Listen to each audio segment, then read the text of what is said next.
վերջին 7.5 տարվա ընթացքում ձեր իշխանությունը, ձեր քաղաքական թիմի ղեկավարի անունից, ձեր անունից խոստումներ են տվել, ցանկացել են լավ բաներ, գեղեցիկ խոսքեր են ասել ժողովրդին, արդյունքում ստացվել է ինչպես միշտ, կորուստներ, տապալումներ, ավերներ։ 2019 թվականին խոստացած Արցախը Հայաստան է, 2022 թվականի հոկտեմբերի 6-ին ստացվեց Արցախը Ադրբեջան է։ 2021 թվականին, նույնիսկ 20 թվականին կարծեմ, խոստացած Շուշի Ես հիմա գալիս եմ քաղաքին, գալիս եմ այս հարցին, գալիս եմ Երևան։ Խոստացած Երևան, խոստացած Հայաստան։ Վերադարձեք այս տեյության հարցին։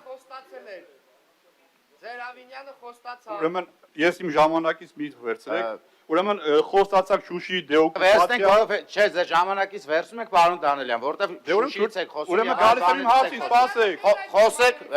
նա դուք լրեք եղբայր, որ ես խոսում եմ։ Նախ, ես ձեր հետ չեմ խոսում, նախ։ Ուրեմն մի խանգարեք։ Ասում ձեր հետ չեմ խոսում, դուք լրեք։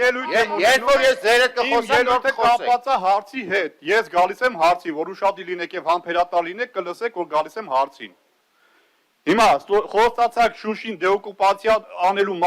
համար արդյունքում Շուշին մնաց Ադրբեջանին։ Խոստացվեց, որ Մեղրի միջանցք չի լինելու, այսօր Մեղրիի միջանցք կա։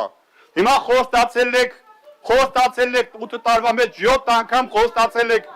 մետրոպոլիտենի կառուցում, արդյունքում մետրոպոլիտենը չի կառուցվել։ Հիմա թույլ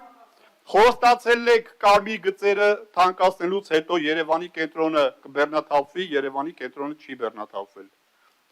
Հիմա բերել եք մի նախագիծ, ես այդտեղ անդրադառնալու եմ սրա ֆինանսական մասին, բերել եք մի նախագիծ, որով միայն վերջի ուրեմն 7 հոգի, ես ավելի շասեմ, էլի, վաճառատնտեսական մասում 7 հոգու աշխատավարձ 286,000-230,000 դրամ աշխատավարձեր են կազմում։ Ես բարձր աշխատավարձերին դեմ չեմ, բայց եկեք այս աշխատավարձերը համեմատեք Երևան համայնքի ենթակայության տակ գտնվող այլ հիմնարկ ձեռնարկություններում աշխատող մարդկանց աշխատավարձերին, օրինակ պոլիկլինիկաների աշխատողների, բժիշկների, բուժքույրերի կամ մանկապարտեզների աշխատողների խոհանոցում կլինի աշխատողը, թե դայակ դաստիարակ կլինեն, իրանց աշխատավարձերին համեմատեք տեսեք, երկու եւ ավելի անգամ այս ցուցակով ավելի են ստանալու մարդիկ, քան իմ վերանշած կառույցների աշխատողները։ Ինչքանով է դա արդարացի։ Դա արդարացի չի։ Եթե այստեղ մարդիկ ստանալու են 230-286,000 դրամ աշխատավարձ, պահակը, վարորդը, էլեկտրիկը, ուրեմն մանկապարտեզի եւ պոլիկլինիկայի աշխատողները ավելի արժանի են այս նմանատիպ աշխատավարձ եւ ավելի աշխատավարձ ստանալու։ Ուրեմն պետք է վերանայել մանկապարտեզներում աշխատողների, պոլիկլինիկաներում աշխատողների եւ համայնքային այլ կառույցներում աշխատողների մշակույթի կառույցներ կլինեն կամ ուրեմն արվեստի մշակույթի երաժշտական դպրոցներ կլինեն, այդ կառույցներում աշխատողների աշխատավարձերը պետք է վերանայվի, որովհետև խայտառակ տարբերություն է այս աշխատավարձերի ինչ որ նախատեսել եք եւ այն կառույցներում, որը որ նշեցի, խոսքս վերաբերվում էր սրանց, սա պետք է վերանայվի։